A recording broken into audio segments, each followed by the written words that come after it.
Assalamualaikum warahmatullahi wabarakatuh. Alhamdulillahirrabbilalamin. Assalatu wassalamu ala asrafil anbiya'i wal mursalin Sayyidina wa maulana Muhammadin wa ala alihi wa sahbihi ajma'in, amma ba'du. Baik sahabat Islam, apa kabar kalian semua? Semoga kalian selalu diberikan lindungan dari Allah subhanahu wa ta'ala. Amin ya rabbal alamin. Sejatinya kehidupan ini layaknya kisah dalam sebuah film. Ada sang sutradara yang sudah mengatur jalannya skenario kehidupan manusia dan alam semesta ini. Perjalanan kisah kehidupan ini pun sudah dijelaskan dalam kitab suci Al-Quran. Seperti kehadiran Nabi Isa alaihissalam sebelum hari kiamat kelak, putra Maryam binti Imran ini bertugas membunuh musuh Islam yang bernama Dajjal. Nabi Isa dipersiapkan Allah untuk melawan makhluk bermata satu tersebut di akhir zaman kelak. Sebelum kehadirannya, bumi akan porak-poranda karena ulah Dajjal. Kemudian Allah Subhanahu wa taala menurunkan Nabi Isa bersama dua malaikatnya di sebuah menara putih, Damaskus Timur. Seperti apa kronologi turunnya Nabi Isa ke bumi? Berikut ulasannya. Umat Islam begitu menghormati dan mempercayai Nabi Isa alaihissalam. Tidak bisa dikatakan utuh keislaman seseorang sebelum ia mengimani Nabi Isa. Muslim sejati juga percaya bahwa Nabi Isa alaihissalam merupakan satu-satunya nabi yang diangkat oleh Allah Subhanahu wa taala dan masih hidup hingga saat ini. Tetapi yang sebenarnya, Allah telah mengangkat Isa kepadanya dan adalah Allah Maha Perkasa lagi Maha Bijaksana. An-Nisa ayat 158. Ingatlah ketika Allah berfirman, "Hai Isa, sesungguhnya aku akan menyampaikan kamu kepada akhir ajalmu dan mengangkat kamu kepadaku." Quran Surat Ali Imran ayat 55. Namun kehadirannya masih menjadi misteri dan tidak bisa diprediksi. Namun Allah sudah memberikan kata kunci tersendiri terkait kapan dia akan menurunkan Nabi Isa. Dalam Al-Quran dijelaskan jika akan diturunkan ketika Dajjal sudah tidak dapat dikendalikan. Ia akan bersekutu dengan Imam Mahdi yang juga mati-matian berjuang untuk agama ini. Masa kehadiran Nabi Isa diawali dengan terjadinya perang dahsyat yang terjadi di akhir zaman. Adalah perang Malah Kubro yang akan menjadi perang besar di antara dua perang yang akan terjadi. Perang ini akan terjadi setelah perang beruntun yang sudah terjadi sebelum-sebelumnya.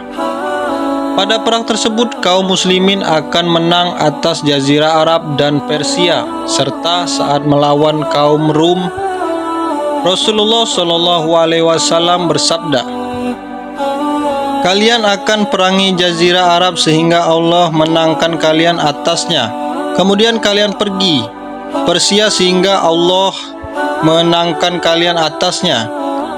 Kemudian kalian perang Rum sehingga Allah menangkan kalian atasnya. Kemudian kalian perangi Dajjal sehingga Allah menangkan kalian atasnya." Hadis riwayat Muslim. Kemenangan ini tidak lantas membuat perang selesai, karena ternyata ada perang yang maha dahsyat yang akan dilalui kaum muslimin sebelum terjadi kiamat. Perang itu disebut dengan Perang Armageddon dalam bahasa Yunani, sementara Nabi Muhammad menyebutnya perang kemuliaan yang melibatkan berbagai negara dari belahan dunia. Nantinya hanya akan ada dua golongan saja, yakni golongan kaum muslim yang dipimpin oleh Imam Mahdi dan golongan kafir yang akan dipimpin oleh Dajjal. Lalu di tengah huru-hara yang tercipta, Allah Subhanahu wa taala menurunkan pertolongan, yakni kedatangan Nabi Isa alaihissalam, putra Maryam. Isa akan turun di Menara Putih di timur Damaskus ketika menjelang fajar. Kemudian Isa masuk ke markas kaum muslimin dan ikut dalam barisan sholat subuh. Setelah itu ia bersama Al-Mahdi akan memimpin kaum muslimin menyerbu seluruh markas kaum kafir. Bahkan berhasil membunuh Dajjal dan seluruh orang kafir. Ketika Allah telah mengutus Al-Masih ibnu Maryam, maka turunlah ia di Menara Putih di sebelah timur Damasik dengan mengenakan dua buah pakaian yang dicelup dengan waras dan za'faran. dan kedua telapak tangannya diletakkannya di sayap dua malaikat. Bila ia menundukkan kepala, maka menurunlah rambutnya, dan jika diangkatnya kelihatan landai seperti mutiara. Maka tidak ada orang kafir pun yang mencium nafasnya kecuali pasti meninggal dunia, padahal nafasnya itu sejauh mata memandang. Lalu Isa mencari Dajjal hingga menjumpainya di pintu Lud. Lantas dibunuhnya Dajjal. Kemudian Isa datang kepada suatu kaum yang telah dilindungi oleh Allah dari Dajjal. Lalu Isa mengusap wajah mereka dan memberitahu mereka tentang derajat mereka di surga. Hadis Sahih Muslim. Setelah membunuh Dajjal, tugas Nabi Isa alaihissalam tidak serta-merta selesai begitu saja. Ia masih harus menghadapi pasukan Ya'juj dan Ma'juj yang akan keluar pada masa kehidupannya kelak. Pada zaman dahulu, Raja Zulkarnain mengurung Ya'juj dan Ma'juj di dalam sebuah tembok dan mereka terkurung di sana sampai akhir zaman. Namun perlahan-lahan mereka dapat menjebol tembok ini. Tentara Ya'juj Ma'juj terkenal sangat beringas. Mereka bahkan lebih kuat dibanding tentara Dajjal dan Nabi Isa. Akhirnya Ya'juj dan Ma'juj akan membuat kehancuran di muka bumi. Nabi Isa hanya bisa berdoa kepada Allah untuk memohon pertolongan.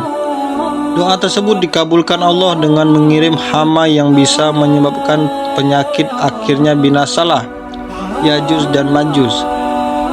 Setelah masa kelam tersebut berlalu, maka Nabi Isa akan menyebarkan kebenaran di muka bumi. Dalam Sahih Al-Bukhari dan Sahih Muslim diriwayatkan dan Abu Hurairah radhiyallahu an bahwa Rasulullah Shallallahu alaihi wasallam bersabda, "Demi zat yang menguasai diriku, tak lama lagi Isa alaihissalam turun untuk kalian sebagai hakim yang adil. Ia mematahkan salib, membunuh babi, menghapus perang, melimpahkan harta, sehingga tidak ada lagi orang yang mau menerimanya, sampai satu sujud lebih baik daripada dunia dan isinya." Hadis riwayat Bukhari dan Muslim. Jadi seperti itulah penjelasan singkat ketika Nabi Isa turun tangan ketika Dajjal sudah hampir menguasai dunia ini. Mungkin dari penjelasan ini untuk menambah ketakwaan kita kepada Allah Subhanahu wa taala dan memperbanyak lagi amal ibadah yang kita lakukan untuk mendapatkan rahmat dari Allah Subhanahu wa taala. Amin ya rabbal alamin. Mungkin sekian dulu video saya kali ini. Semoga bermanfaat. Jika ada kesalahan dalam pengucapan mohon dimaafkan, dan kepada Allah saya memohon ampun. Saya akhiri, wassalamualaikum warahmatullahi wabarakatuh.